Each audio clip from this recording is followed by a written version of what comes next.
नमस्कार दोस्तों, आप कहानी सुन रहे हैं। सच में भूत आया। सालों पहले की बात है। एक लड़का किसी कंपनी में मैनेजर था। उसके साथ कभी कोई भूत की कुछ डरावनी बातें करता था तो उसे डर नहीं लगता था। उसका कहना था कि भूत जैसा कुछ होता ही नहीं है, यह सब लोगों के दिमाग का वहम है। एक दिन ऑफिस में ज्यादा काम था, जिस वजह से वो घर रात को लौट रहा था। बाइक से आराम से रात को घर जाते जाते अचानक एक सुनसान सड़क पर उसकी गाड़ी खराब हो गई। रात का समय था, कोई गाड़ी ठीक करने वाला नहीं मिलेगा।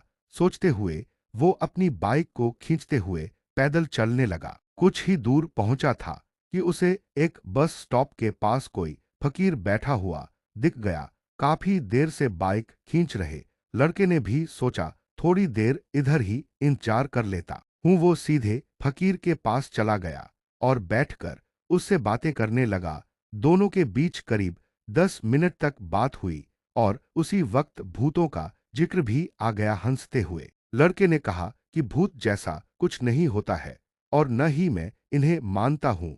ये सारी झूठी और वहम वाली बातें हैं। फकीर ने लड़के की तरफ हैरानी से देखा और बोला, तुम भूत को नहीं मानते हो, वो एक अलग बात है। अगर तुम ऐसा कहोगे कि भूत होते ही नहीं है तो यह सरासर गलत है। लड़का फिर हंसा और पूछने लगा कि भूत होते हैं तो दिखते क्यों नहीं है? क्या आपने कभी भूत देखा है? क्या आप मुझे दिखाएंगे एक भी भूत? फकीर के मन में हुआ कि इसे आज भूत दिखा ही देता हूं।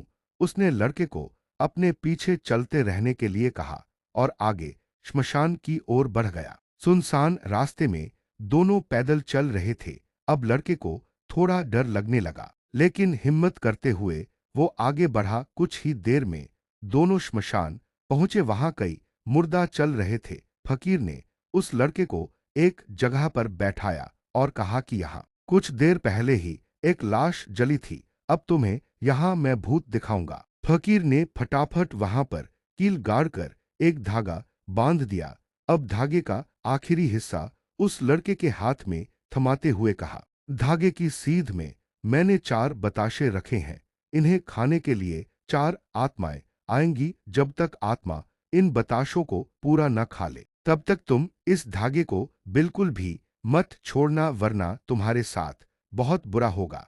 इतना कहकर फकीर ने लड़के को आंखें बंद करने के लिए कहा और खुद मंत्र पढ़ने लगा। लड़के को फकीर की बातें सुनकर थोड़ा डर लगने लगा, लेकिन वो धागे को तेजी से पकड़कर आंखें बंद करके हुए बैठ गया। कुछ देर मंत्र पढ़ने के बाद साधु ने उसे आंखों खोलने के लिए आवाज लगाई। लड़के ने जैसे ही आंखें खोली तो सामने 4 आत्माएं बताशे खा रही थी। उसे इस सब पर विश्वास ही नहीं हो रहा था। तभी उसकी नजर एक आत्मा पर पड़ी। वो कोई और नहीं, उसका पड़ोसी था, जिसकी मौत 2 दिन पहले ही हुई थी। उसे देखते ही लड़के के हाथ से वो सफेद धागा छूट गया। उसने घबराहट में आसपास उस फकीर को देखा, लेकिन वो मंत्र पढ़कर जा चुका था। अब डर के मारे वो तेजी से अपने घर की ओर दौड़ने लगा। इस दौरान उसे कोई बार बार उसका नाम लेकर पीछे से आवाजें दे रहा था, लेकिन वो मुड़ा नहीं। किसी तरह से वो घर पहुंचा और डरते डरते ही सुबह हो गई। सुबह सबसे पहले उसने श्मशान की घटना के बारे में अपने माँ बाप को बताया और सोने के लिए कमरे में चला गया। कुछ देर बाद जब उसकी आंखों खुली तो वो श्मशान में ही था। वो कैसे दोबारा श्मशान घाट पहुंचा किसी को नहीं पता, लेकिन उसी दिन से लड़के की तबीयत दिमागी रूप से खराब रहने लगी। कहानी से सीख, इंसान को साहसी होना चाहिए, लेकिन दुस्साहसी होना मूर्खता है। कहानी समाप्त हुई। आपको यह कहानी कैसी लगी कमेंट बॉक्स में लिखकर जरूर बताएं। धन्यवाद।